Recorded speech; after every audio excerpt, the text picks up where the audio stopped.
Dun dun dun dun dun dun dun dun dun dun dun dun dun dun. This is gonna be a sad one, man. Dun dun dun dun dun dun dun dun dun dun dun dun dun. Ladies and gentlemen, this is gonna be the last time that we're gonna get together for about 3 weeks, dude. 3 weeks, man. I am gonna miss my boy Oda so much. So much, man. Like, we knew there would be a potential break week, or like multi-break week thing, just like last year and the year before, where it'd be around 3 weeks to a month. But man, what we're dealing with right now is like, yeah, and I completely understand, right? Completely understand the circumstances and stuff not, but as a fan, I'm like, bro, we're in the middle of one of the greatest sections in the entire story, and we want more, and I can't even imagine, I can't even fathom what this week's chapter is going to have, considering where we left off last week.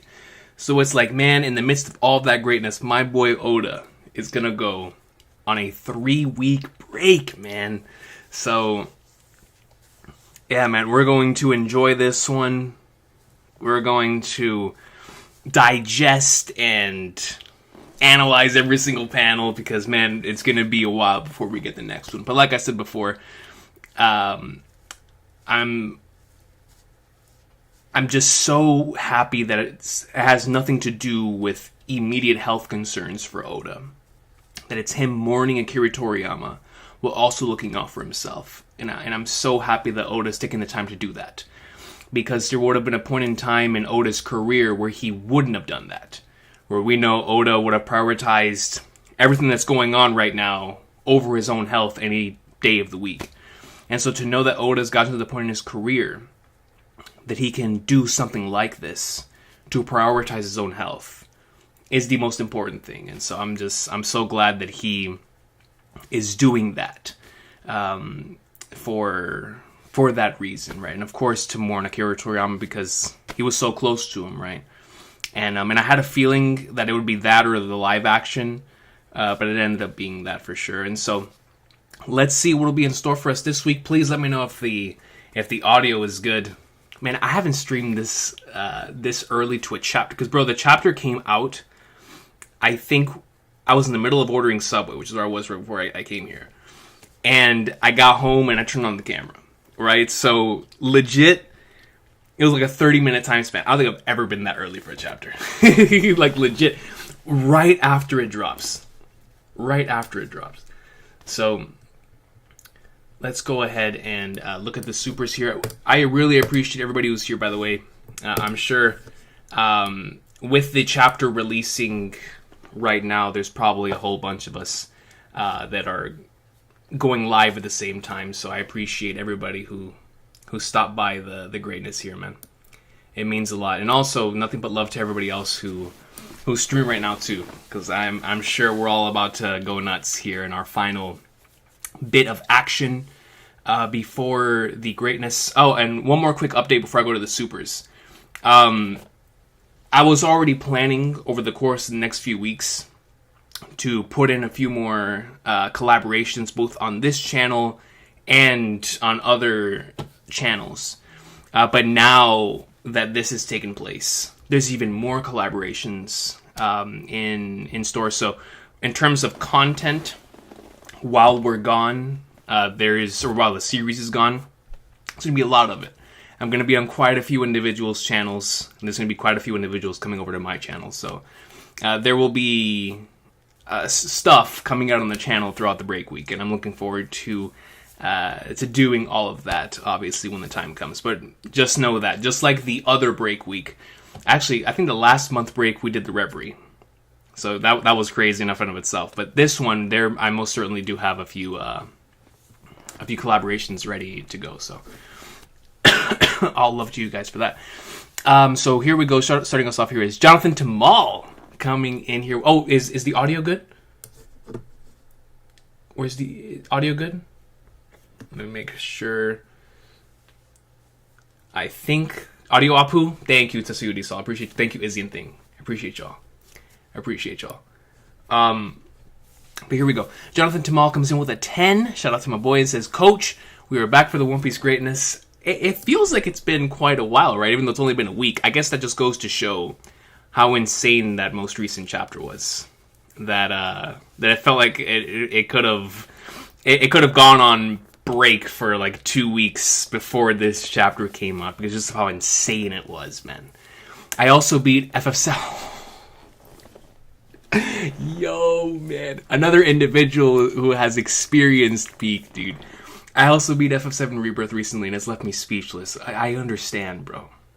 I understand, man. To this day, it still doesn't feel real. It doesn't, bro. It doesn't. That last chapter destroyed me beyond repair. Dude, it rewired my brain chemistry, man. I am not the same person I was before that experience, dude. And I'm glad that you feel the same way. Like, it's just one of those things to where if it resonates with you, goodness gracious, dog, you're not going to be the same. Like, you're legit not going to be the same individual you were before experiencing that greatness, man. Oh, man, what a masterful game. I was on it this morning before I left, doing some more hard mode stuff. I just can't stop playing the game, but yeah, man.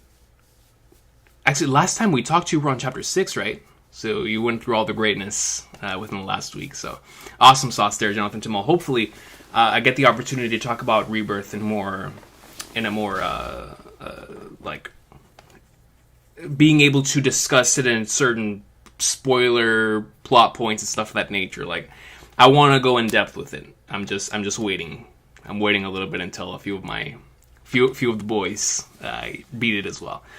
So once that happens, we'll definitely do that discussion. But all love to you, Jonathan Tamal. Thank you so much for the updates. As always, man. Appreciate you for that.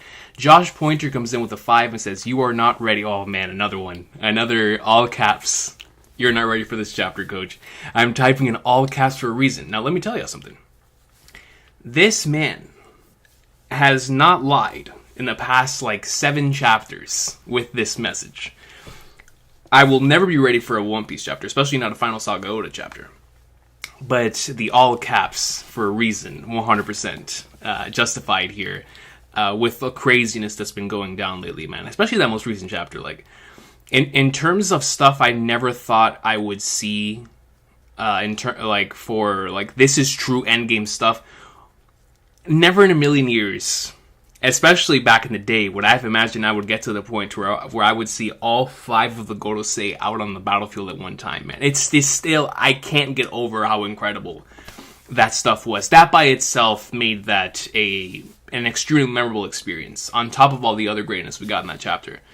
But that one spread of Gear 5 Luffy presented before the Gorosei was just generational, man. Generational stuff. So I know I'm not ready, Josh Pointer. I know for a fact I'm not ready for this chapter. I appreciate you so much for that, man. Thank you. Super Scorpio 12 comes in with a 20 and says, Coach, floors clean, jersey ready, hats ready, let's set sail. Yet another indication, right? Like, he can't stop cooking, bro. He doesn't know how to stop cooking, man. That's why he has to go on break so he can refill the gas tank, because it's been going so hard for so long. Like, the man just needs to go and take it easy, dog. So he can come back and deliver more greatness. I just wonder what type of cliffhanger he's going to leave us on. I'm so curious, dude. Because last time when he left on 1053, he still left in the middle of an arc, but he left, or, no, that wasn't last time. Last time was 1086. And that was a massive cliffhanger. For me, at least, because of how much I enjoyed that chapter. And where we left off, so it's like, what are we in for? Thank you, Super Scorpio. Appreciate you. And then Sugetsu Millennium comes in with a 5. Just to light Yagami profile picture. Oh, I saw your live just as I am about to read this masterpiece. Thank God for allowing us to read the greatest again. Amen, brother. Amen, man. And so, I'm pretty sure there's going to be quite a few of us that are going to be reading this together then, since I'm so early today. So without further ado, let's get right into the awesome sauce. So let me pull up the thing right here.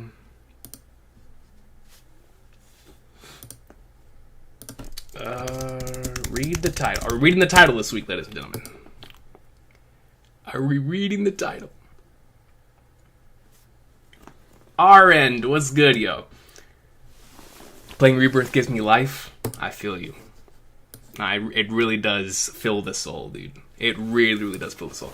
Alright, let's go get the laptop.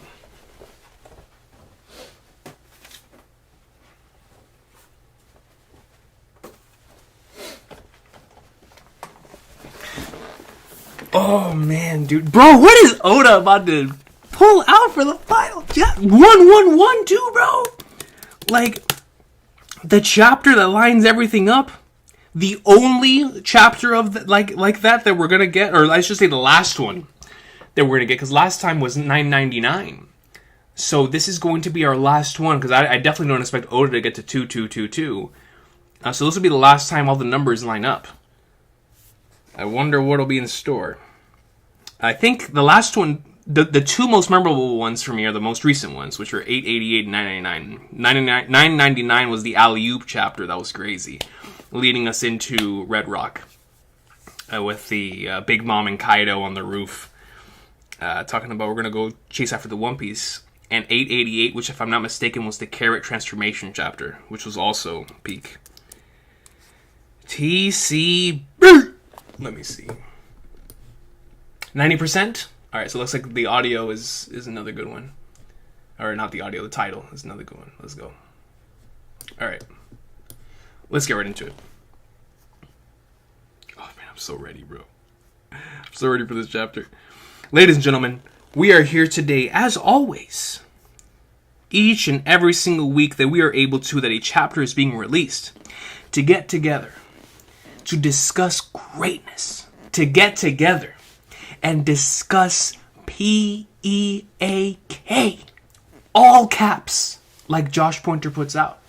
Because what we're experiencing right now, especially after chapter 1100, has truly been at the top of Mount Everest. I feel like I've been climbing for years to get to this point, and now we're here. We're looking down, and we're seeing everything that allowed us to get to this point.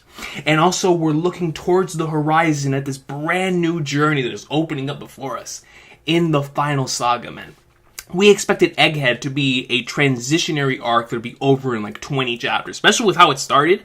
In those first 10 chapters being so quick, immediately getting Luffy versus Lucci in chapter 1069, it was like, yo, this arc is going to be over extremely, next chapter.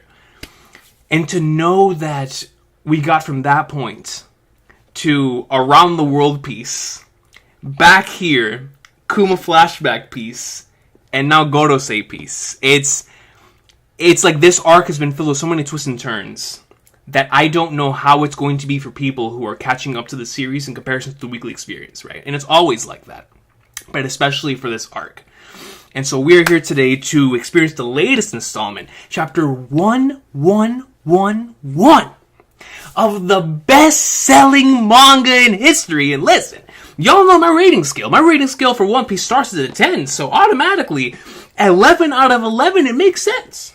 It makes sense to me, man. That sounds like a good chapter rating for a solid One Piece chapter. 11 out of 11. That's what we do.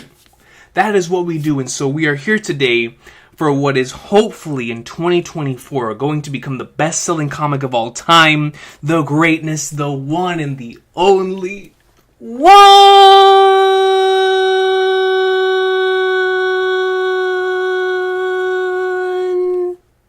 Piece. Let's go. Yo, man, the final chapter.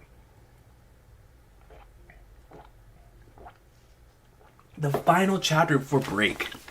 Before a massive break, man. Oh, yeah, we got the cover this week. The monster. Oh, this is saved. This is immediately. Look at how raw they look. Wait a minute. Oh, hold up. I might have to pull this up on my computer, bro. Yo, this cover. This weekly Shonen Jump cover is generational, dude. Look at this thing. It's the Monster Trio all looking nasty. Oda, are you telling me that it's Monster Trio versus Gorosei season? That it's time for us to see the boys go in? Look at them. You got Luffy rocking 2 hats and a bandana under. Oh, man. Zoro, Sanji. Nah, bro, this goes hard. This goes extremely, extremely, extremely hard, bro. Nah. Oh, this is auto favorite Weekly Shonen Jump cover of the year so far. Even above the Gear 5 covers. Like, just look at this. Look at my boy. I feel like I would be immediately knocked out upon seeing this in a Japanese store, dude. In a Japanese convenience store. This looks insane. Oda's message? I bet you're as carefree as ever building models with a halo above you saying, the life of a mangaka is tough. No, he's talking about Toriyama. Oh, man. Oh, I wasn't expecting that, dude. I bet you're as carefree as ever. Building models with a halo above you saying, the life of a mangaka is tough. I salute you. Nah, man, the Metal Gear Solid, bro. Dude, that's beautiful, man. That is a... He already delivered a powerful message on the day of Toriyama's passing. But for him to put this in the author's notes as well for this week's chapter is just like, man. Man, dude. Tell how much Toriyama meant to him, man. Like, seriously. So I know how much he means to me, and I never even knew him. Like, man. Powerful message, once again. Once again. The color spread. So colorful, dude. Those fries? Is that Kuma? No! They got Kuma on a color spread! Bonnie, bro. Bonnie, man. At this point, just join. Just Vegapunk, too. So, hold on. I gotta look at this from left to right. Give me a sec. So, we got Luffy eating a bunch of fries. Then we have Vegapunk. Frankie also eating fries. Brooke and Jimbe.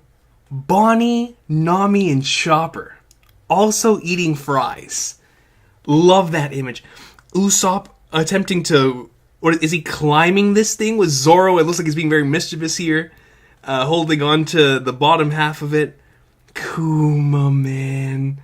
Robin and Sanji. Dude, I love this. Another great color spread. So, both the cover for this week and the color spread are immediately being saved. Both of them are fantastic. Both of them are fantastic. Man. This man is cooking, dude. Not only is he cooking in regards to the series itself, but also in regards to the cover and the color. That's how you know we're going to be in for peak. Adapted cover request by M. Hiyu. The Straw Hats on a deep sea stroll using glowing jellyfish as parasols. That's what it is. Man, that's so cool. See, something like this I would love to see in a One Piece opening. It just gives the vibes of like a split second, maybe half a second, a scene like back in Hands Up and a bunch of the One Piece openings that will animate like the color spreads and stuff of that nature. So, absolutely love it. We love to see it. It's the chapter. A looming threat. Is that room? Didn't the law get waxed by Blackbeard? No, that's the barrier. That's the barrier. Oh, God. Bro, my heart. Oh, my gosh, bro.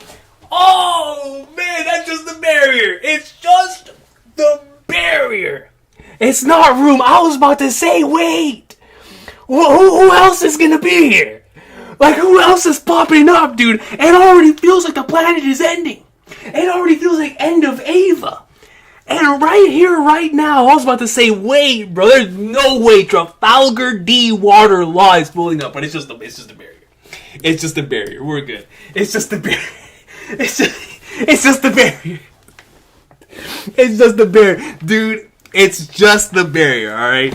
Alright, that's all it is. That's all it is. That's all it is. That's on me. That is lack of remembering where we are and what we're doing, letting the hype take over. So, we see the barrier from outside. Chapter 111, The Sun's Shield. Oh, that's beautiful. So obviously they're talking about Luffy. So his shield. Who is the sun's shield? Dorian Broggy last chapter? Zoro and Sanji, the wings? The sun shield is so cool, dude. That is from software energy to it. The sun's shield. And so here we see Moltres coming in from the right. Man, he has such a cool design, bro. We look into his eyes. It's starting to have that little squiggly line thing that was going on with St. J. Garcia Saturn. And he goes over. Moltres. Jimbe, bro. Jimbe. Just nail one. One attack into Moltres, bro. One attack. What in the world? This hockey is unreal. So they're feeling this massive burst of hockey. Jimbe's like, I've never felt anything like this before. This hockey is unreal. So what they're producing, I wonder if he's saying that in regards to the hockey being so overwhelming that it feels out of this world. Because obviously, this is someone who has felt Kaido's hockey. He was under Whitebeard's ship, so he felt Whitebeard's hockey. Individuals like Shanks, the Emperors. And so he knows what strong hockey feels like. So for him to say this, it's almost like, is he talking about it in terms of its dark and malicious nature? Or are they really packing insane hockey as a collective, or maybe even just individually, right? Like, it's a very fascinating statement. But regardless, just one look at Moltres will let you know, like, yo, he's packing some crazy heat. Crazy heat. The fight's over, Zoro. Let's move. Zoro, get out of there. We need you. We need you immediately, dog. We need you on the battlefield, bandana on, ready to fight Nosjuro. Ethan. Alright? Half horse, half Grim Reaper. Alright, we need you. We need my brother to cook. The fight's over, Zoro. Let's move. He's huffing. Jimbe? No. What do you mean, no? Is he gonna fight Moltres? Zoro's gonna hit this man Moltres with a Getsuga Tensho?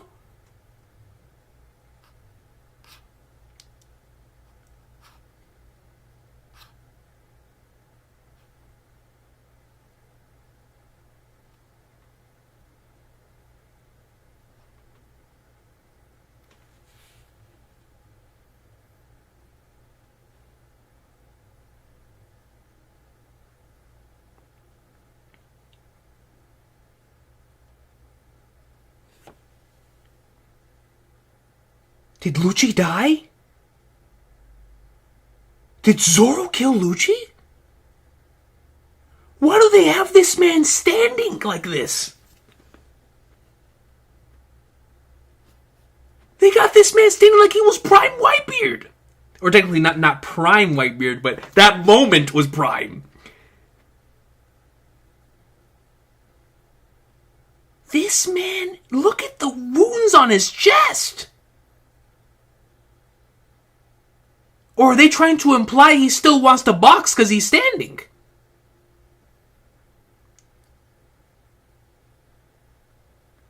He's still standing. So this is why Zoro doesn't want to move? Because Lucci's still standing? I gotta give him props. Look at how much blood he's losing. And he's still standing. I gotta give him props. I gotta give Robert D his props. He's huffing and puffing on the bottom. Bro, Lucci took a 3-sword style attack and looks like he's near death. The man looks like he's almost meeting with King Kai on the other side of the world. The brother looks messed up. He's bleeding from his nose, from his mouth, from his chest, from his stomach. I mean, it's everywhere. And he's still standing. I gotta give him props.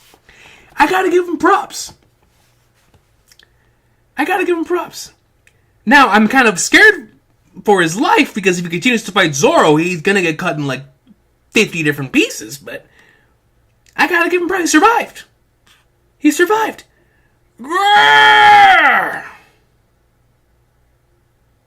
Man, let's out a loud growl. Grrr!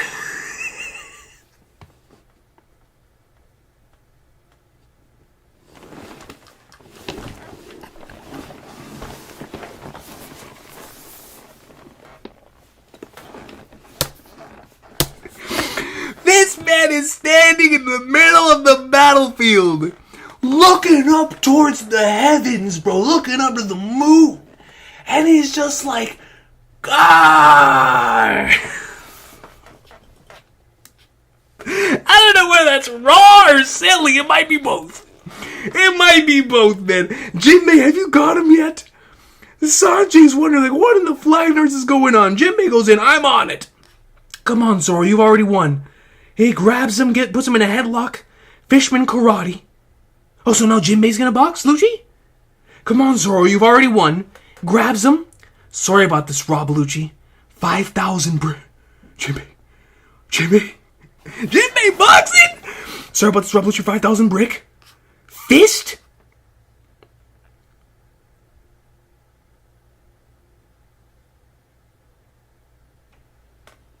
He wiped him from existence. Oh, there he is. Bro, when I saw the fist and I saw this man disappear, I was like, bro, did he knock him into the next stratosphere? All you see are a bunch of trees, the wind blowing. A 5,000 brick fist is crazy, bro.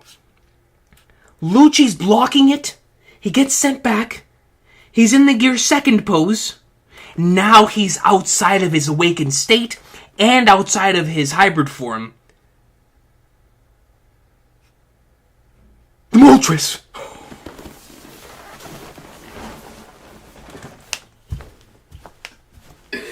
Dude, these characters look crazy, man.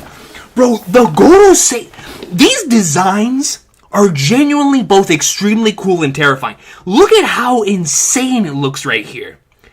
Look at how insane it looks looking at it from below.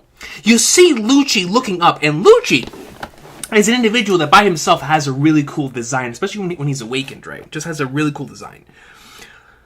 But in front of Moltres, it's like day and night, man. Look at it. He's got the black flames surrounding the neck piece, like everyone else's awakened has, right? But yo, he's got the full-blown wings and the hair and the eyes and the... Come on! It just looks so cool. Rob Lucci of Cypherpole Aegis Zero. Where is York? Oh, they're specifically looking for York. Lucci looks up.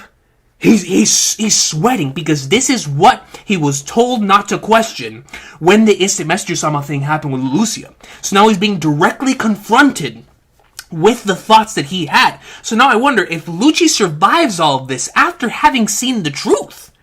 After having seen the individuals who rule this planet. What is going to happen with Robert D. Lucci? If he lives. Where is York? We have to hurry. What is that thing? She's still tied up in the control room. It's on the 4th floor of Building A. The two that just ran off are Hironoa Zoro and Jinbei the Knight of the Sea. There are 5 more Straw Hats up here, and 2 Vegapunks. They're preparing to escape from the back entrance of the Labostratum. Also, there are 85 Cypherpole agents and 4 Seraphim imprisoned in the basement. And he's just telling what is Moltres going to do with the information? And we have 6 minutes before Vegapunk's message. Splendid work. Dude, he looks so crazy. Dude. This feels like I'm reading one of those kids' comics that's just filled with horror. Just non-stop, endless horror. And we even got my dog coming in. Splendid work. I have no further queries. Hey, Moltres knew what was up. Hold on. Before I say what I'm about to say, does he leave after this? Yeah. You see his foot in the air. So, Moltres saw Cuckoo coming in and was like, yo, I agreed to fight Lucci, but not Cuckoo. You know what I'm saying? I agreed to show up and take care of bits of Robert D. Lucci if it got to that point. But not Cuckoo. You don't want it. Who wants to fight a pigeon with a tie? Only Goku. Only Goku would be like, yo, let me box that pigeon with a tie. Everyone else is going to be like, I don't know if I'm about it. I don't know if I want the smoke. Look at the way he's flapping in there, bro. He's tweeting. Literally tweeting. I have no further queries. Moltres comes in, leaves. One last thing. This is from Lucci. My partner should be Kaku. My partner should be in the control room where he was badly injured. Man, Kaku looks extremely messed up, dude. So he has full-blown bandages on. Yeet! This man got sent packing. Please find a way to spare him. Oh, what is Moltres going to say to that? That might not be possible. It is hard to single out a lone insect when you're exterminating the hive.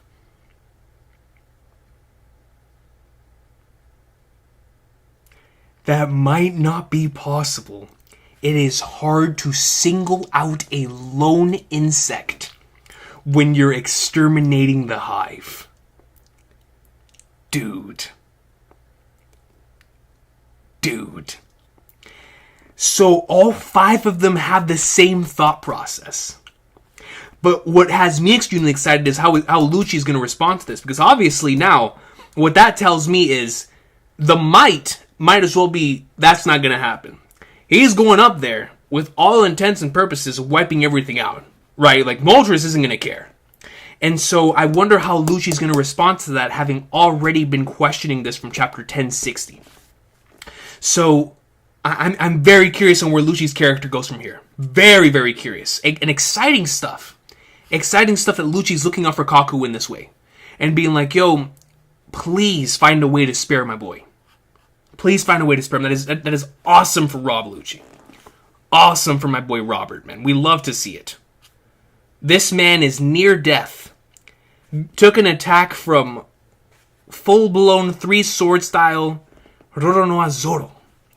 And not only remained standing, like he was Whitebeard, but then proceeded to plead to one of the members of the Gorosei to spare the man. And I love Moltres' response to that. It is hard to single out a lone insect when you're simmering in the hive, because that's exactly what Garcia Saturn would have said, right?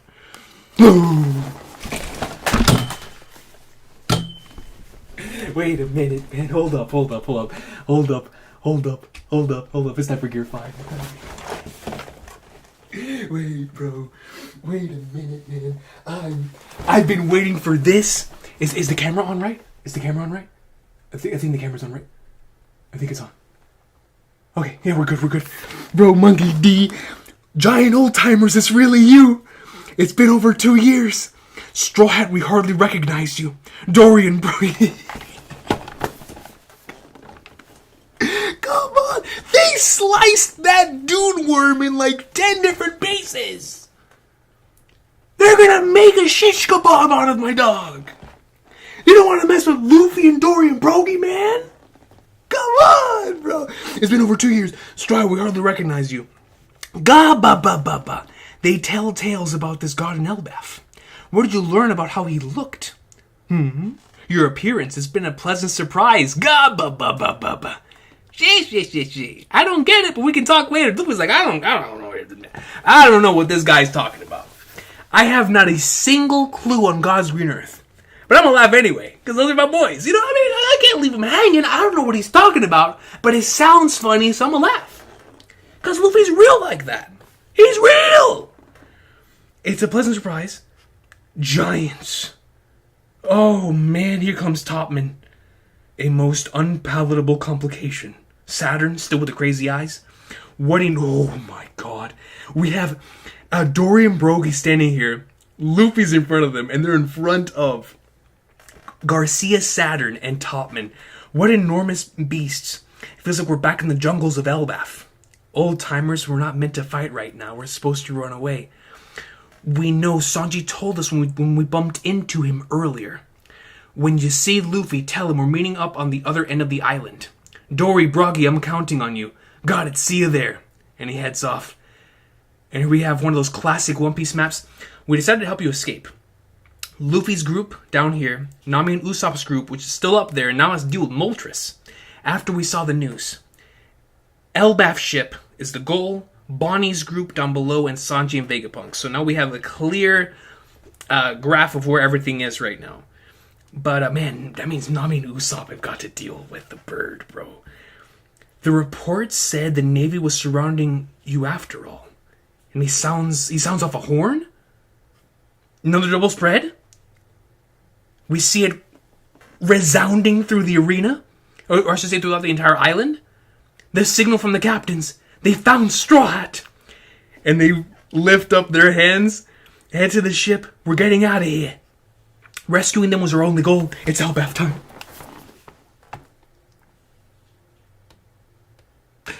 It's time. We're going to Elbaf, man. It's not like warships have to treasure loot anyway.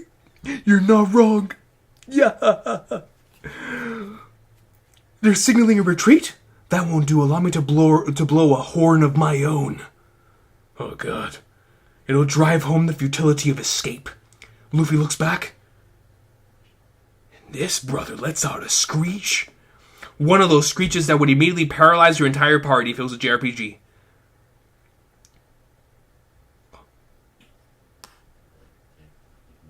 Luffy?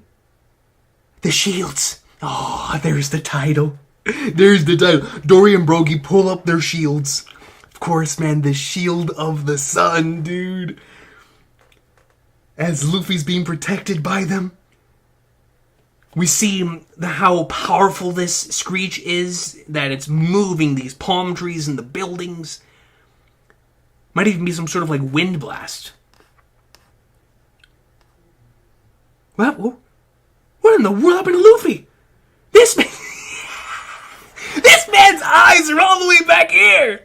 It blew his sandals off.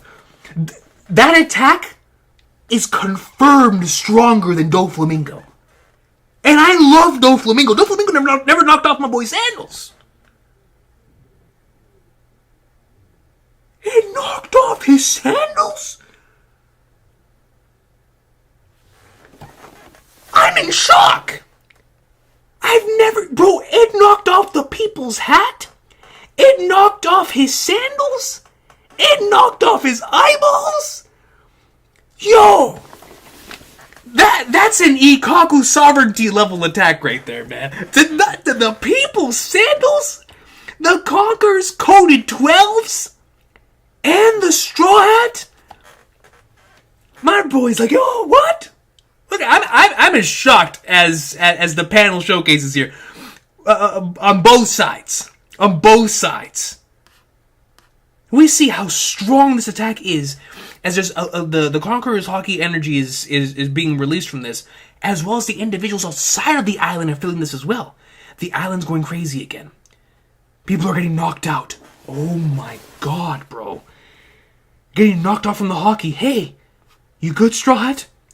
You held on, your body's so funky. Yeah. That was close. Wait a minute.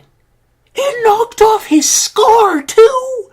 It knocked off his scar and the one on his face! Oh, no, brother. That might be the strongest attack in the series.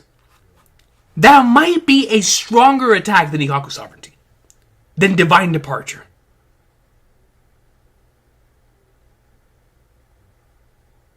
The sandal. I'm more shocked about the sandals than I am about the scar. The scar! Both scars! That was close. He's holding a scar in his hand. Yo, man. Gear 5 is crazy. A Conqueror's Hockey Roar? Who is this guy? some government big shot. I love how they just refer to him as a government big shot. Like this isn't the guy ruling the world. It's so cool. He spins. This man is spinning like Red 13. Ooh, he's going for a sidewinder. Brogy, right.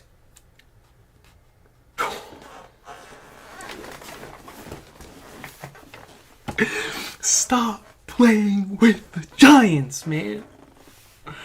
Stop playing with them. Dual shields. They put it up and immediately block Topman's attack. Sun Shield Svalin. Or Valin. Svalin. Whatever. Sun Shield is the important part. Goes in. They both block the attack. What quirk of destiny ties you together? Do you have any idea who that man is? Of course we do. Ga-ba-ba-ba. He's our buddy. Like, yo, we don't care. We don't care about titles. We don't care about Joy Boy. We don't care about Nika. We don't care about any of this stuff. That is our buddy from Little Garden. And that's why we're going to protect him. Everything else is the icing on the cake. But the important thing here is that we are here to protect our boy. The individual who stopped our 100 years of fighting each other. The individual who brought us together and allowed us to go back home. It is thanks to him and Usopp. And we're here to protect and defend our buddy. Because we know he would have done that for me. What a beautiful statement, man. What a beautiful line, especially in context. Coming from Topman. Because he's like, yo, do you have any idea who this individual is? Just like Kaido would ask, brother, do you know what you're doing here? Who are you? It's like, I'm Monkey D. I don't care about that Joy Boy stuff. I'm Monkey D. And Dory and Brogger are like, yo, he's our buddy, man. Above all things. He is our boy. Goes in. And they send him flying. They send Topman flying. Split Skylda. Oh, dude, I can't wait to go to Elbaf and see all of these attacks. Split Skylda. Splitting skies? I like that. Goes in, literally hits him with a sky-splitting attack as Topman gets sent flying backwards. I love the way this panel looks, by the way. It looks like a very cartoonish attack. Like, you could most certainly see this in one of those old American cartoons where they get, hit so hard the individual gets sent off the screen on some Super Smash Bros. Melee stuff. It just has a really cool type of momentum going to this attack. I love it a lot, just based on that alone. And the fact that it's Dory and Brogy delivering an attack to Gorosei again. He gets sent flying back. Garcia Saturn is now coming in to get his piece. If that's where you stand, then we will have to erase you. He goes in. He inhales from world history along with him, and he goes in. He spits out some rocks. Or is that poison? Rock poison? Or poisonous rocks? That's Venom, watch out! That's Venom, watch out! Luffy goes in, grabs a palm tree. Eats the palm tree?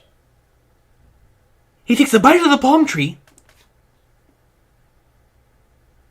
He turned it into a bat! He turned the palm tree into a bat! Is your MC doing that? This man took a regular palm tree! Oh man, if this man ever came to Florida, he would be unstoppable. He would be unstoppable! He took a regular palm tree and turned it into...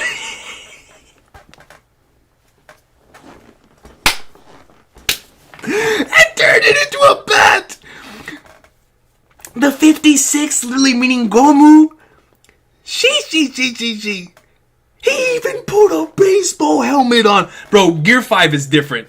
Gear 5 is actually different, bro. Not only did he build a bat, he also made a helmet. Come on, man. I feel sorry for whoever gets hit with this bat. Saturn, if you get hit by this bat, you're getting sent all the way back to the Marijoa. No question. Oh, he winds it up. Oh, man. Bro, y'all thought Barry Bonds was on steroids. This man's about to hit a triple that. The Venom. Luffy sends it flying. Home run. Sends every single piece of Venom. Gets sent flying back. Ah! Yeah. Have a taste of your own medicine. Literally. I wonder how Topman and Saturn must feel looking at this, because if Luffy's doing anything like Joy Boy did in the past, they're like, oh man, how did we ever let it get to this point? We should have stopped this before it got to where it is now. Like, this really is what we faced back in the day. This man made a baseball bat and helmet out of the palm tree. Like, dude, how much more cool can you get, man? Goes in and just strikes it all. Home run for every single last one of them. And just laughs. Could you imagine facing somebody who's just laughing in your face as they whoop you? Like, you'd think they were sick. Bro, Topman is shook.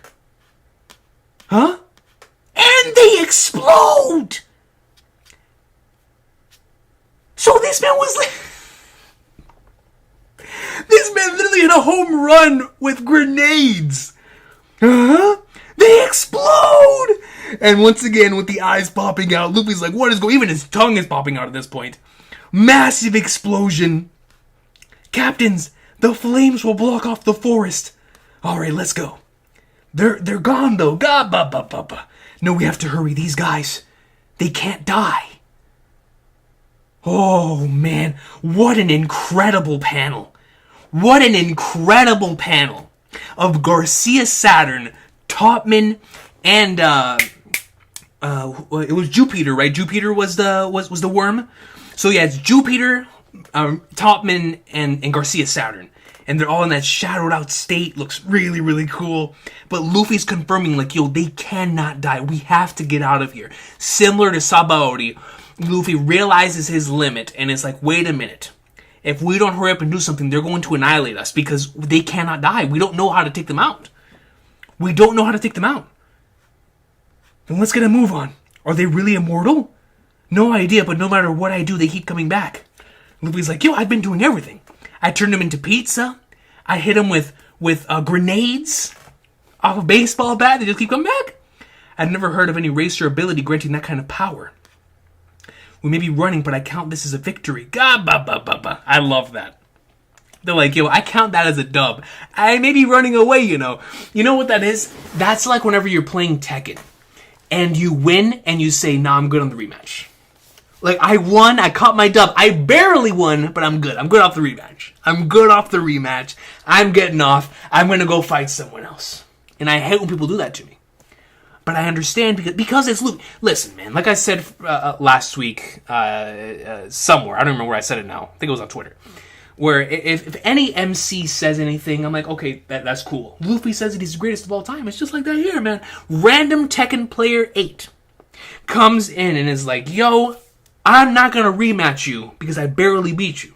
I'm going to rage. But Monkey D. Luffy says that he's the greatest of all time. Or his buddies. Dory and Brogy say greatest of all time. Who am I to say what they should or should not do? Alright? Jimbe, Zoro, hurry. Nami made it to the Sunny. We're on our way. Oh, this is the final chapter of Egghead. It's faster to just run normally. In front of the ship, look. Bonnie. What does she see? The neck guy! Oh, God. We're gonna need Shanks to deal with the neck guy. You're not going anywhere. Jewelry Bonnie. Sanji, bro, use Ifrit Jimbe and just send the neck guy elsewhere. We can't take out the neck guy. Just hit him. Just hit him so he's far enough we can't deal with him. He's gonna be too strong. You have a Garp cosplayer on the left. You have a dude in the middle who has extremely long chin hair. Sanji, won't we still be on a 3-week break? You don't have to remind me, man. Moltres! Oh, God. Where's the room displayed on the monitor? York! Yeah! A monster! It spoke. Who are you? Leave me be. Kizaru-san, are you hurt? Let us treat you. My wounds run deep.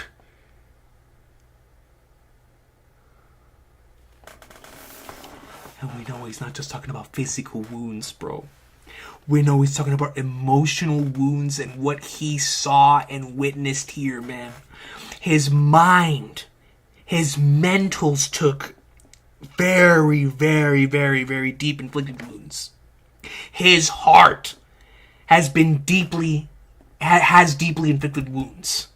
His soul has been wounded as well.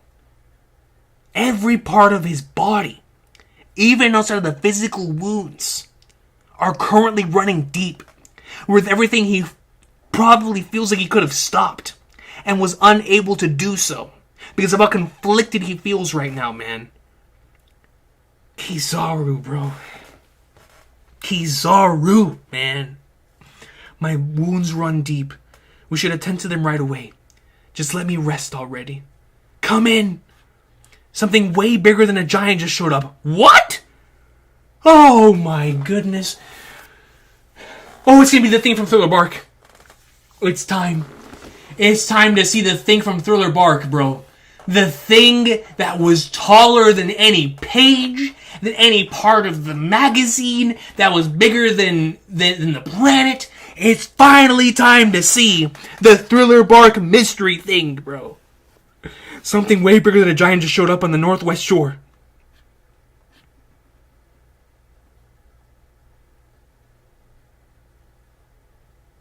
What in the world is that? The Horde, the Iron Giant.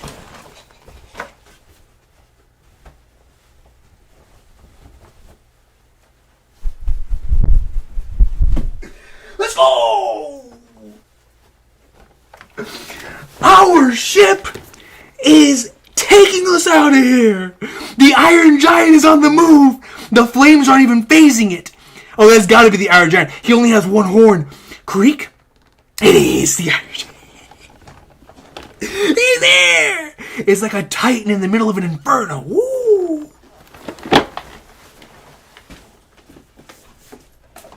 I gotta write that down. Wait a minute. Hold up, man. Whoa. Whoa. That's a bar. Yo, I woke up today to a bunch of Kendrick spitting some bars. This brother spitting. It's like a titan in the middle of an inferno. Ooh, I feel like my page is on fire. My God, it's like a titan in the middle of an inferno. And it seems to be growling something. The Iron Giant, forgive me, Joy Boy. He's apologizing. An apology for what? That's the end of the...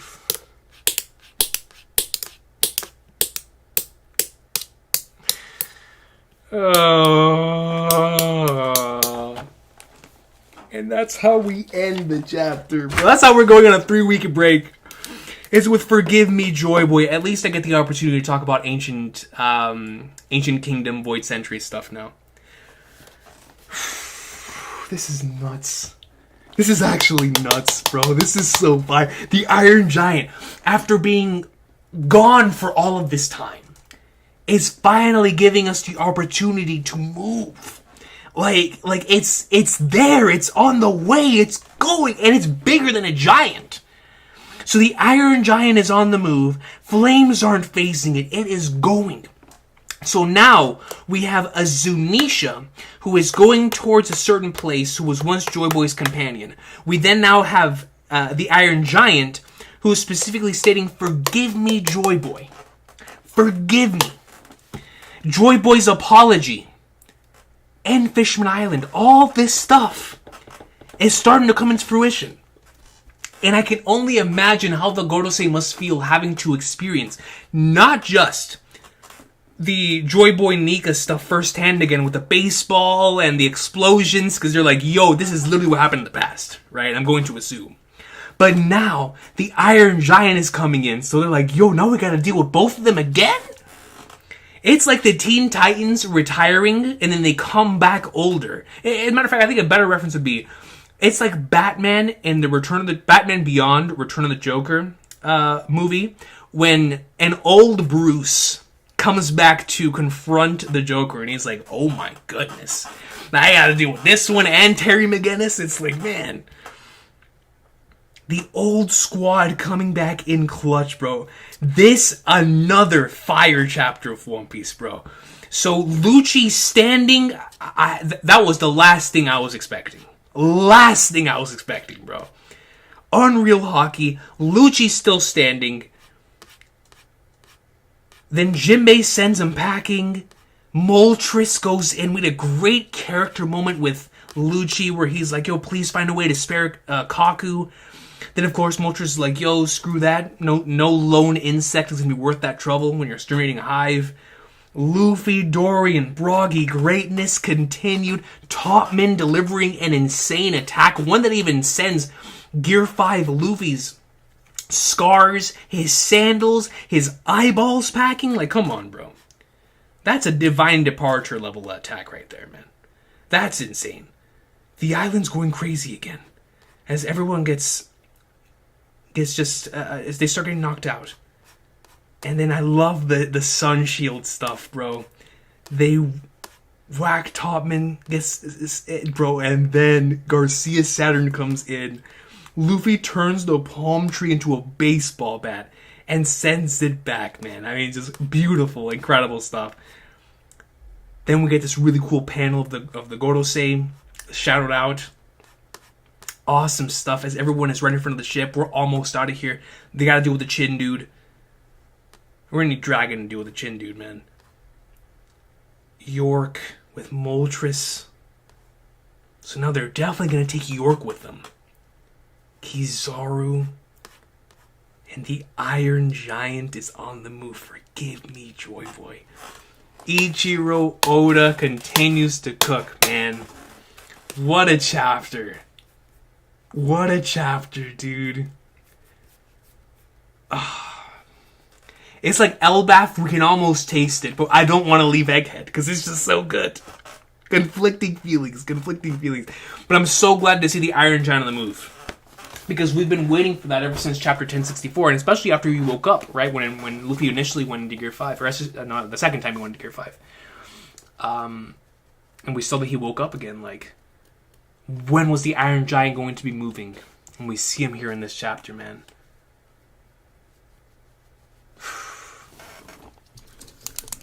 That's it for a month, bro. A month, man. Alright. Let me go ahead and see here.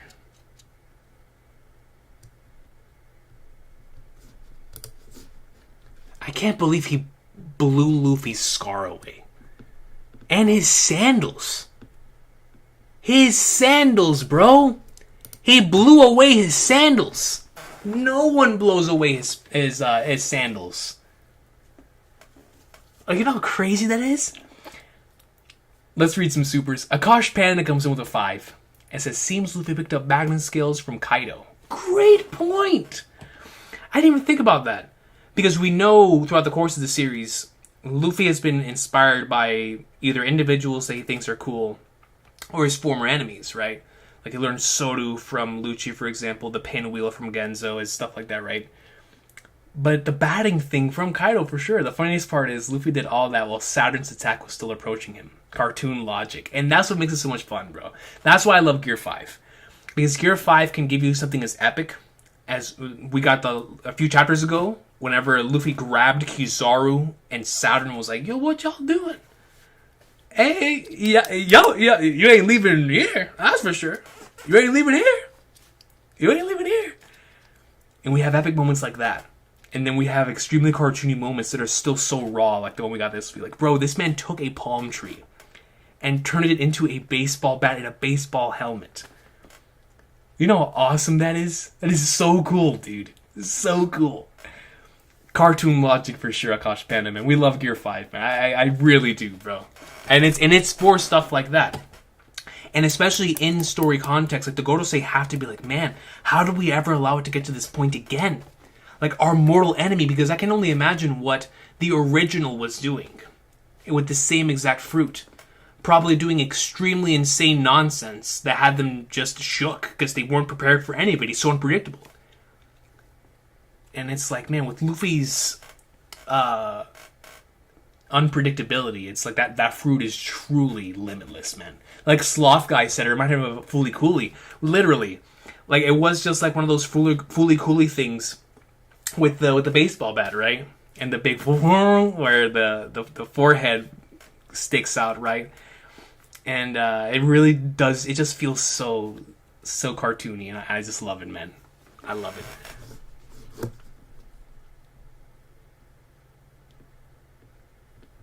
Right, it is like the opposite of Freerin. Great point. Man, I'm so sad Freerin ended today, bro. Or at least the season. I'm gonna miss Freerin. Instant Messenger Sama comes in with a 20 and says, Yumi Bozu time. Yumi Bozu? Did I miss something?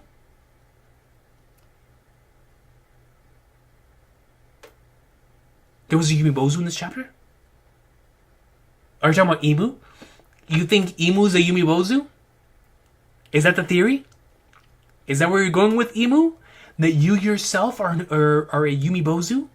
Now, as a Gintama fan, the word Yumi Bozu means something different. But it still very fits very well in context because of how strong he was in that series. So, I'm down for Yumi Bozu time. I am. If that's what you're referring to. If that's what you're referring to. But thank you, Semester Summer, for the 20. I appreciate you.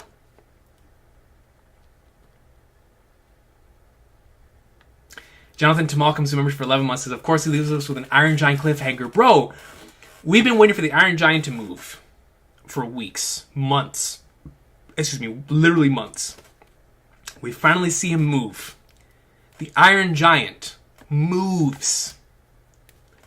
And we go on a 3-week break. It's like, man. Oda just can't stop cooking. He can't, bro. He can't. You know, I joked around earlier this week saying he took this 3-week break because he played a few hours of Rebirth and was like, yo, I'm putting in some PTO. You know, 3 weeks of PTO to experience peak, and hopefully he does. Hopefully he does. But when that man comes back, I'm pretty sure what he's going to do in these 3 weeks, besides, of course, mourning and taking time to himself, his family, is going to be structuring Elbaf, because that's what he did with Egghead whenever he took that month off. So, man.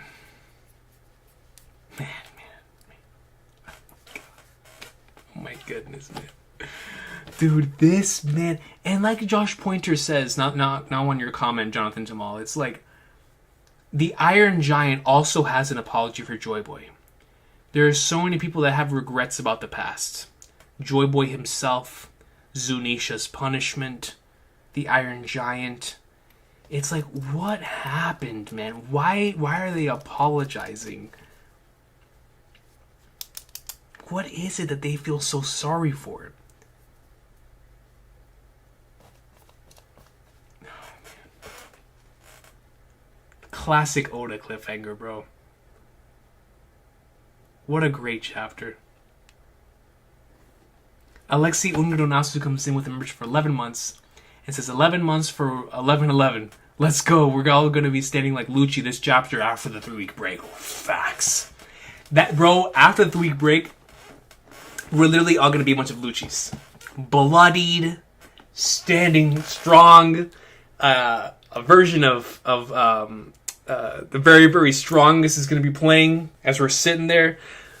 This man tried to do his own Nothing Happened. I just realized that. This man attempted his own Nothing Happened in front of Zoro. He tried it. And Jimbe interrupted him and was like, yo, screw that. Send him packing. Literally send him packing. But bro, we're really gonna all be standing like that at the end of the street break, like, especially after that cliffhanger, and knowing what's incoming, the end of the arc, post Egghead and then Elbaf, we're so close to the end, man. Insane stuff. Insane stuff. Thank you, Alexi. I appreciate you. FIFO comes in with a 2 and says, the editor's note almost made me tear up. God, bro, the editor's note did get a tear out of me, man. Like, the original message hurt so bad. It hit so hard. Because I was extremely emotional that night. Right?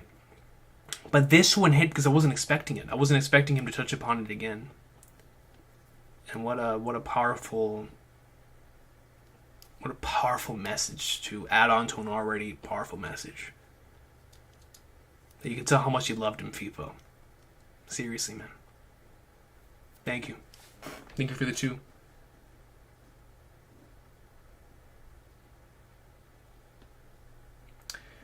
OOF Levance comes in with a 5 and says, good to see you, coach. Hope all is well. This chapter was peak. Was it? Are you hyped for MGS Delta? Oh, man. Don't even get me started, bro. I can't wait. The only reason I'm not like normally if Kojima was still at Konami, I would be as high for MGS Delta as I was for like FF7 Rebirth or something. The only reason it's like slightly below it is because Kojima's not there, and I'm not sure if they can capture that same magic that the original MGS3 had without Kojima. But I can trust them to give us something really special. And so I'm still really excited for it. I just don't know how it's going to be without Kojima. But we'll have to wait and see. I'm extremely excited for it, though. It was a dream come true when I saw that, man. I was going through every single press conference, specifically for PlayStation, being like, man, when are they going to announce this? For years. And they finally did. It was a great thing. But I appreciate you, Levance. Thank you so much for the 5. And yeah, man, MGS Delta's going to be special.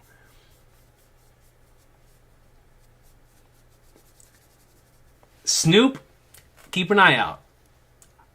It's probably not going to be a full-blown reverie, but I can tell you something is in the works.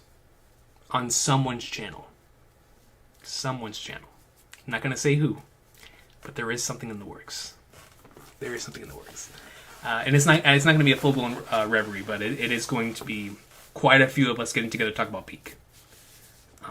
Hopefully I'm able to be there as well, because it's going to be on a day where I normally work, so I'm going to try my hardest to be there. But trust me, you're going to have your fill of that for sure. The boys are going to get together. Now, how many of us are able to make it, that's another story, but it's in the plans. It's in the plans. Yeah, Hank, that's the thing. It's like, I don't think it's betrayal. I definitely think that it's more of like a failure, or maybe feeling like they betrayed him when in actuality they didn't. You know, apologizing can mean a lot. Apologizing could be failing someone because you came so close to doing something and weren't able to successfully do it. Apologizing could be, you know, hurting someone's feelings, right? Even though I'd highly doubt that is what happened. Apologizing could be something as simple as, you know, not being there for someone whenever they really needed you, right? Like, we don't know why that is, but I can guarantee it has something to do with Zunisha's punishment. For sure. Super says, 200 years ago, the Iron Giant attacked the Mighty Joa. I wonder if the apology is connected to that. Maybe Joy Boy gave him one last task and he could not fulfill. That most certainly can be the case. And he continues to move in with that purpose in mind, believing that he can still fulfill it and hopefully redeem himself in Joy Boy's eyes. I'm going to assume that is a possibility for sure. Super. That's a great comment.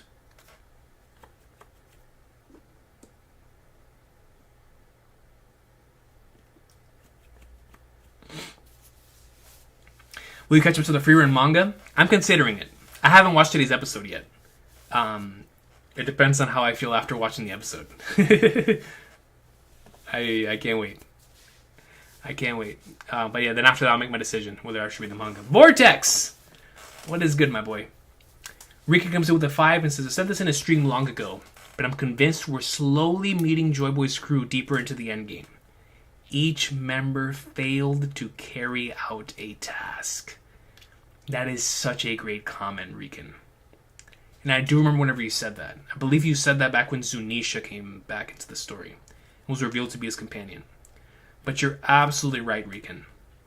I'm right there with you with that, especially now that we have this context with the Iron Giant. They all failed at something and remain with that purpose, that thing stuck in their mind to this very day. And so when we actually get to see what that is in the voice entry flashback, it's going to allow everything to hit that much harder. I wonder who the next companion is going to be. In Elbaf? Another giant? At this point, man, listen, I know since chapter 906, it's been very popular to theorize that Joy Boy was a giant, but I'm really starting to lean in that direction, man. I am. I'm really starting to lean into that. I think that's where we're headed. Either a giant or a buccaneer at this point. Because it really does feel like we're... When Oda put the straw hat, or put like the pyramid over Orz's head, it was like a thing being shown to us, like, yo, Joy Boy was like this. And then Kaido wanted to be Joy Boy. It was like, man, another big, huge individual. The giant straw hat, it's like... all these different clues, they can't just be nothing, man. They can't just be nothing. Yeah. Great comment, Recon. Absolutely love your comment, dude. Or they all committed a crime. Iron Giant's crime was a Mighty Joy incident. Zunisha did something wild, right? Or they all committed their own crimes. Even Joy Boy himself, right? With the apology he laid to the Fishman Island. Coach, it's kind of crazy that Emu has a Conqueror's hockey user as their subordinate. If you compare it to the Rocks crew, who had Conqueror's hockey users try to kill each other, but the Gorosei for 800 plus years, and they fear Emu. They genuinely fear Emu. That's the thing that gets me. We saw in this chapter how crazy they all can be. They fear Emu.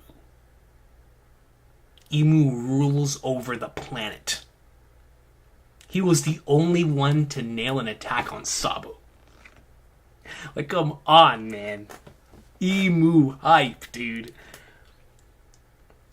Incident Messenger Sama comes in with a 10 and says, I feel like Roger must have had a similar transformation to that of Joy Boy / Luffy.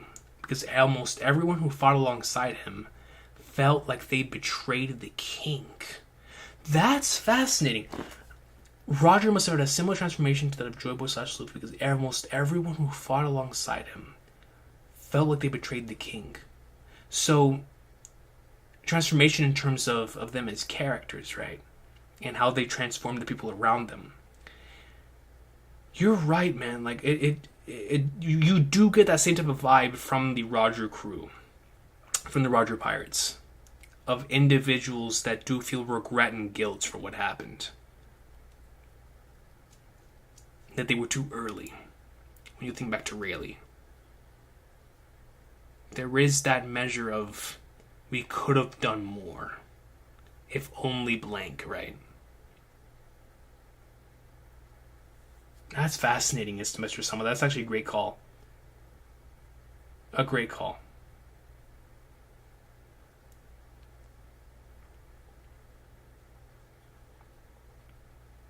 Perfect time for you to catch up with the One Piece anime. Now the manga's on break. Facts. Gotta get ready for Toei to pop off with GF5 versus Lucci. Yeah, they just recently did 1066, right? So yeah, we'll definitely get on that before that episode drops for sure. Excited for that. I really want to know the man marked by flames. Might be the next companion / friend of Joy Boy. Great point, Salvador Shot. The man marked by flames might be the next companion, like Recon is talking about. And what kind of crime did they commit? And or feel guilty of, right? The whole crew was cursed by Emu as punishment. Could be the case. Could very well be the case, Hank.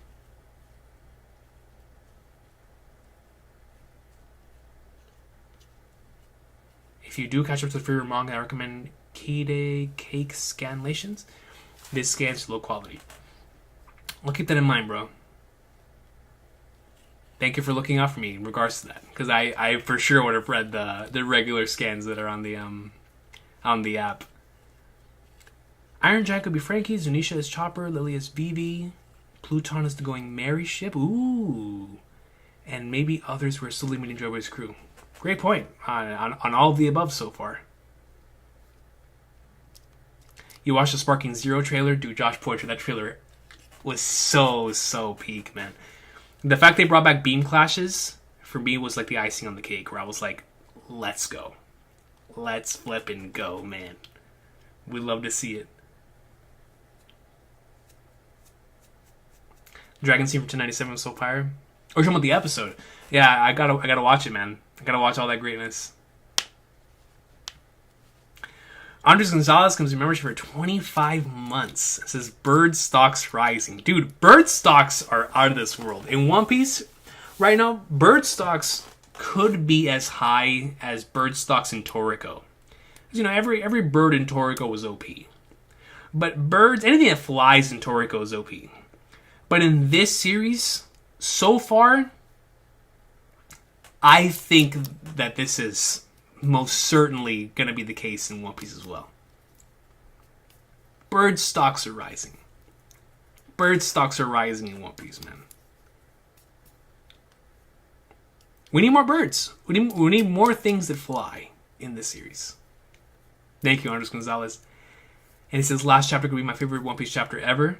This is a great continuation. Dude, that last chapter has been so run-free, man. It's been so run-free. I still can't believe what we're seeing. The Gorosei are here. We just saw them box. Like, bro, Luffy has been boxing Gorosei, man. You know how cool that is?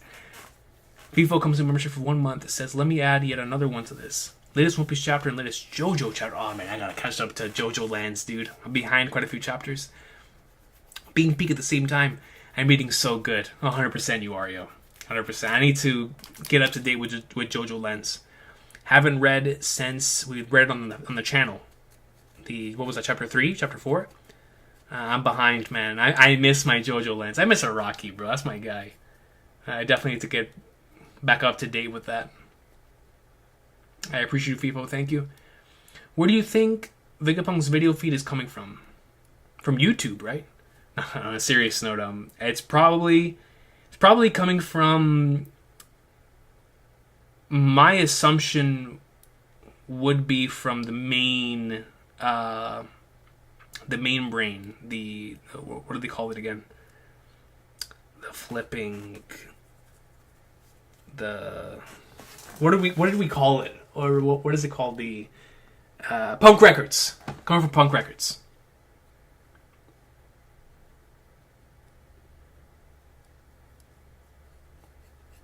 Yeah, great point, Tetsuya Diesel. Very well could be a build-up to the future with Chopper's experience with giant birds in 3D2Y. And then potentially boxing Ho-Oh Moltres in the future. Very well could be the case. That's a great idea, honestly. And that connection to them. Invest in Karu stocks before it makes its grand return. I've had my stocks in Karu since I first read One Piece.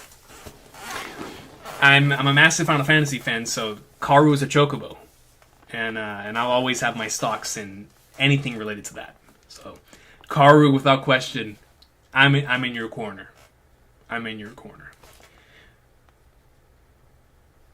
We're living the incident right now, DJ. I strongly believe it. All 5 members of the Gorosei just touched down. If that's not an incident, I don't know what is. Seriously. There has been nothing in the history of the series. Right there with God Valley is the insanity we're experiencing right now. Because, of course, God Valley had like the big time players. Garp, Roger, Rox, and his entire crew. But, man, the 5 Gorosei on one area at the same time? That's an incident, man. That is an incident. And it's crazy. It's crazy. Yeah, me too, Keith. I'm happy that Araki's still healthy. He's always takes care of himself. Love the setting for part 9. So good, man. It's Hawaii, dude. It's like, you can't go wrong with that. Same thing will happen in Yakuza, the most recent Yakuza, which also took place in Hawaii. It's a great setting. Yeah, Punk Records. Thank you, Vortex. Punk crack lords. Yeah, that's definitely what Moltres is about to deal with here in a second. Yeah, Josh Pointer, I mean, you can never rule out anything, right, when it comes to One Piece. But Vegapunk most certainly, once that message goes out, it could be a confirmation that he's gone. I just wonder what would happen with York and these characters, because York is still moving, right? These characters are still moving. So I wonder what happens once the Stella is completely gone to the other satellites. I miss Karu so much. Where has he been? Soon, we'll have him soon. Hopefully. I was hoping Vivi and Lucci at the Reverie would send out Karu versus Hattori like Pokemon. You know how awesome that would be. Then we need Emu to send out one of his against Hattori or Karu. Luffy Tunes in action. The King is playing Mario Sluggers. Bro, Gold Slash. Legit, the King is out there playing Mario Super Sluggers, bro. It's insane. It is actually insane, man. Incredible stuff. Are you going to pre-order Sparking Zero? The highest edition. Highest edition. I've been waiting too long for a new Budokai, man. The highest edition, for sure. Aaron Epsch says, good to catch you live, my guy. Hope you're having a good day. These last chapters are crazy. Dude, they're crazy, Aaron. Crazy, man. Oda right now is giving us stuff that just feel like dream chapters. The Gorosei in action. Age is about to end the Wano arc soon. It's insane. He's about to catch up. I'm ready for the discussion. Me too, man. I can't wait to discuss all that peak with him. The music they played when Dragon said he won't let Clover death or Haru's destruction go to waste was so far in the episode. I can't wait to watch it, man. Looking forward to that. I'll probably get to that next week. For sure. Word for Lucci's health. The Gorosei are about to kill anyone who even caught a glimpse of them after this ends with them losing. Yeah, Andres Gonzalez. That's my thing, right? Like, Lucci... In this chapter, when that entire situation ended, I was like, okay, if Lucci lives coming out of this arc, now that he's seen the thing that he was already feeling doubtful of after the Lucia incident, now that he's seen what he should be afraid of, which is what these individuals actually are, I wonder what's going to happen with him, his character, the people that follow him, and the future of what is going to be their role in the story from here on out. Because obviously he could be a part of the next generation of Marines that Kobe's going to bring into the picture. But he very well could end up joining another faction, right? If he lives, because the Gorosei, like you said, are going to be probably wiping out the island and all the individuals here once this is all said and done. Unless they just don't care anymore. Unless their designs, like we talked about before, get revealed to the entire planet through the live stream thingy, and everyone sees the truth that the Gorosei are actually these huge demonic creatures. Which in that case, would they really even care anybody would know about them? Because they would just know about them. Then Emu would come out from the shadows and be like, alright, it's my turn now. Y'all want to play with me? Y'all can play with me. And that's what I'm so excited for when it comes to post Egghead. Is that Emu is going to make a move, probably mobilize the Holy Knights, and that's when Dragon gets involved. It's like, we need it, man. We need it.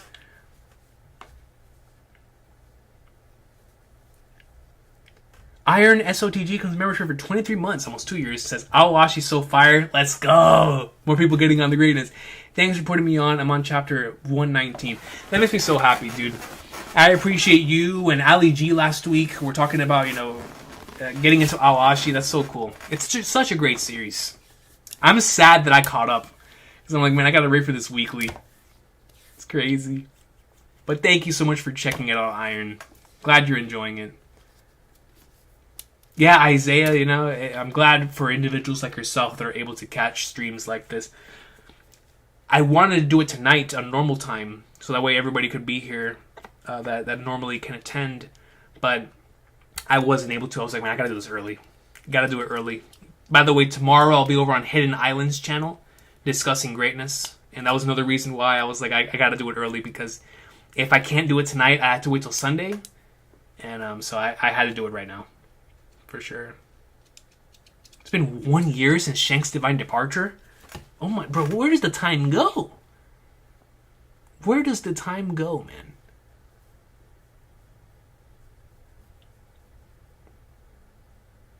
Yeah, that would be really cool, Andres Gonzalez.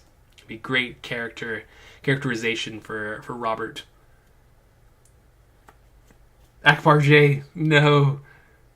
I hope they do get outed, that world shift, that the view of the Celestial Dragons in the WG, right? Right, Hank. Right. That would definitely shift the entire world's perspective of the Celestial Dragons, the WG, and everybody who they think are on the right side of history. And give even more support to the Rebs, absolutely. We have to see Emu in the manga before the anime voice reveal, right? I'm going to assume so, Vortex. I think post Egghead will be our time for Emu. So I also feel like Emu reveal has to be coming soon. Either Vegapunk's Truth of the World or Emu himself does herself makes a move. Yes, Vortex, right there with you. I think either through what Vegapunk has to reveal or Emu in post Egghead. But it's time for us to see what this character is actually like. Now that we've seen them speak, we have to see Emu. Have to see. Unless they find some sort of voice that can sound either male or female, to not really give it off like right dead set in the middle. Then we can go off that in the anime. But I do think it's time for us to see Emu. Especially with everything going down right now. I think it's time. I think it's time.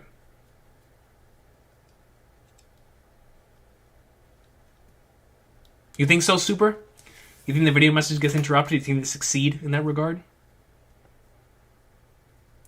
Imagine if we eventually see Zoro slice Workery in half using Anemo. You know how peak that would be? Like how Odin cut that one giant boar in half? Oh, man. That would be so cool. That'd be so cool. Yeah, Isaiah, that's the thing, right? Like, I look at Cobra and Sabo completely different now. I really do. I look at them different because they're in front of these monsters, which have even Jimbe being like, yo, this hockey's unreal. These monsters that even knocked off Luffy's scars. And Cobra talked about the will of D in front of all of them. It's incredible. What an iron will. LJ comes in with a 10. Actually, 2 supers back to back. LJ comes in with a 10 and says, now I'm starting to believe that Emu actually took over Joy Boy's original body with the Opi Opi no Mi, which is why when Emu transforms, he's able to turn into a giant. Following Super, none of his crew were able to stop them, which is why they all keep apologizing. That then allows for Joy Boy's will to transform into the Gum Gum Fruit, which Luffy later ate and gained his will/power. That's a fascinating statement, LJ. Hold on, I gotta go back and register this. Hold up. Emu took over Joy Boy's original body, so when we see Emu, we might see the original Joy Boy. That's what you're telling me. With the Opi Opi no Mi surgery, which is why when Emu transforms, he's able to turn into a giant. So you think the Emu we're going to see in his body, or as his physical body, is going to be the original Joy Boy. That's a fascinating statement. That is a very, very fascinating. Now going into the next one, none of his crew were able to stop them, which is why they all keep apologizing. They couldn't stop that from taking place. They couldn't stop Emu, they couldn't stop the Gorosei, whatever the case may be. That then allowed for Joy Boy's will to transform into the Gomu Gomu no Mi, which Luffy later ate and gained his will/power. Like the actual Joy Boy's will/power. That's fascinating, LJ. That's some good food for thought.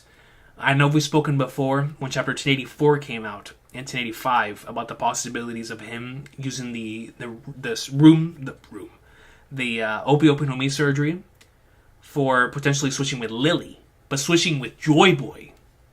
That's fascinating. And that would explain why Oda's holding on to this design. Holding off from revealing this design. Oh man, how crazy would that be, bro? Great comment, LJ. Great flipping comment, man.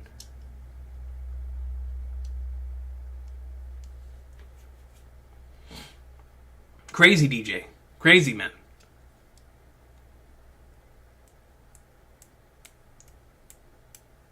That's true, Tiante Black. Like, it's going to be one of those things where some people are immediately going to be like, I knew it. I knew something was wrong with them. Where others are going to be like, you know, maybe we should hold off until we get more information.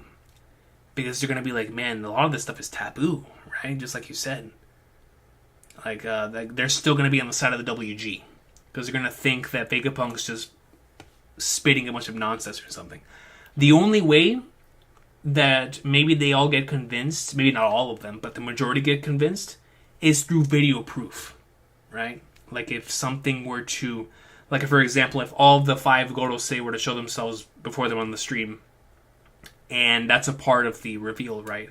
Then it'd be like, whoa, these are the individuals at the top of the planet? Or something like that, right? Like then you'd be like, okay, maybe we shouldn't follow these guys, right?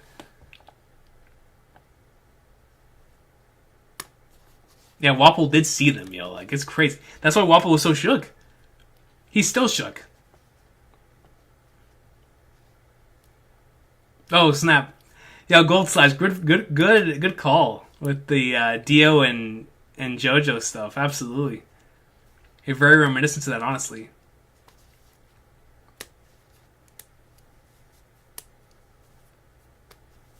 Same here, Shironora. Did Cobra on Death's Door withstand Workery's roar completely unscathed? I have to update my top 30. At this point, I think all of us do. Like, yo, Cobra took an attack that removed Luffy's sandals. I'm not sure if people understand the gravity of that feat. For Luffy's sandals to be removed. Those sandals don't get moved, man. That's the one thing that never gets moved. And he did. He did. It's crazy. He even moved his scar.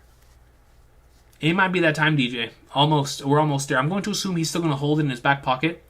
But we're definitely getting closer and closer to it for sure. Yeah, I love that FIFO, man. Adding the 56, the Gomu Gomu to his gear.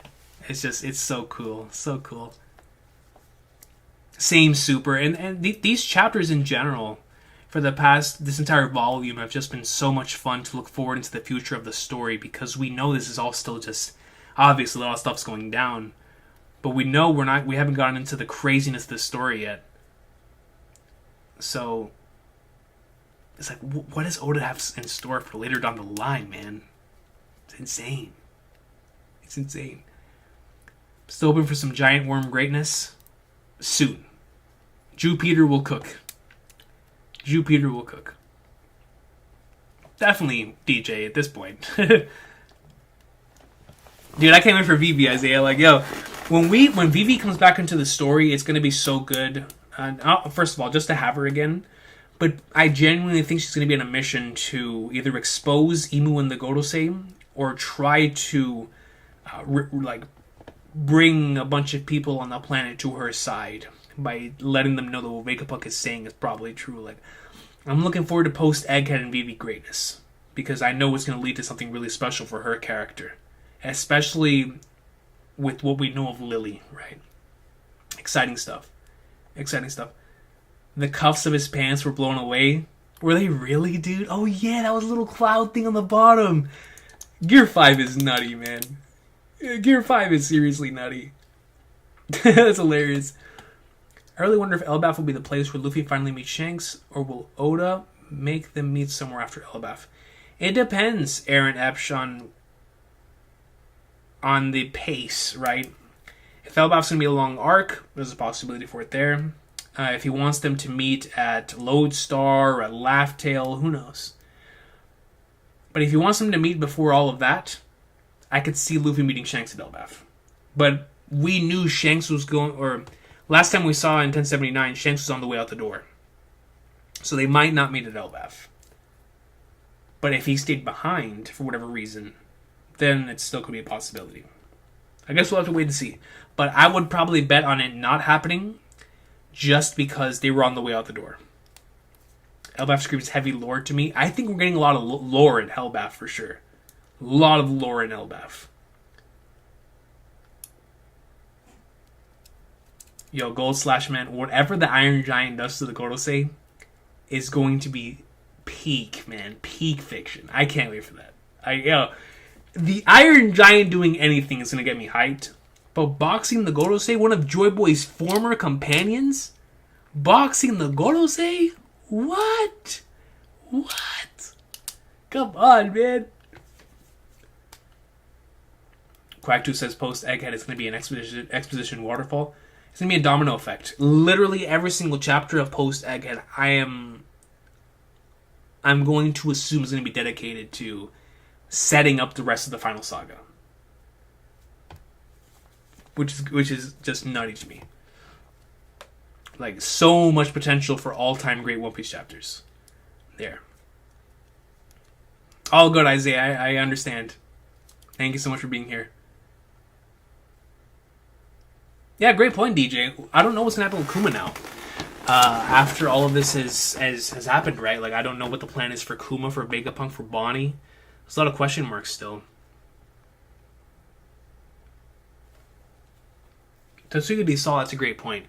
What Lucci's transponder snail, what was it recording? Is he perhaps keeping this? Maybe he came here with a black transponder snail for his own gain, right? And this is me just going into tinfoil theory town. Because of chapter 1060 and what he was already going against the grain for, what chapter was it, 1063 or something like that? When Lucci was questioning the Lucia incident. I think it was 1062. When he was questioning the Lucia stuff. Maybe he already came down here with the purposes of trying to figure something out in regards to that. And now he's gotten that, right? So if he's already gotten it, and he's seen it, maybe he has recorded footage of it now with Black Transponder Snail. It's like, what is being cooked there? But more than likely might just end up being that he had something else, like you said, that he wanted to reveal to them, maybe.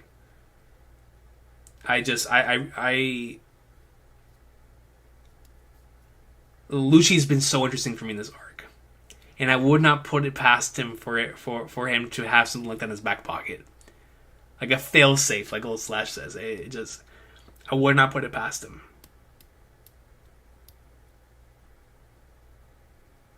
Oh, Honest Gonzalez, we both know what's going to happen there. Alright, we both know that's going to be Big Papi Usopp. In the arc before Elbaf?